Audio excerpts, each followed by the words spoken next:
मित्रांनो, दरवर्षी IPLच्या मॅचेस चालू झाल्या की CSK आणि महेंद्रसिंग धोनीचे चाहत्यांना वाटतं की महेंद्रसिंग धोनी खेळताना आपल्याला पाहता येईल.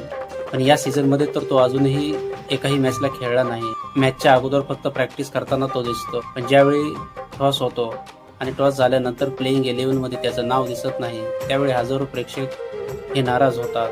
पण असं वाटतं की या मॅचला नाही तर तो पुढच्या मॅचला नक्की खेळेल. आणि मित्रांनो, आता तो क्षण जवळ आला आहे, कारण चेन्नई वर्सेस हैदराबाद यांची मॅच 18 मेला चेन्नईला चेपॉक येथे होणार आहे. आणि महेंद्रसिंग धोनीने एकदा सांगितलं होतं की मी शेवटची मॅच ही चेपॉकला खेळणार आहे आणि तो आपल्याला 18 तारखेला खेळताना दिसेल. पण तो दिवस म्हणजे कदाचित तो सामना नसेल, तर तो असेल एका युगाचा शेवट. त्या असतील भावना, आठवणी आणि निरोपाचा क्षण.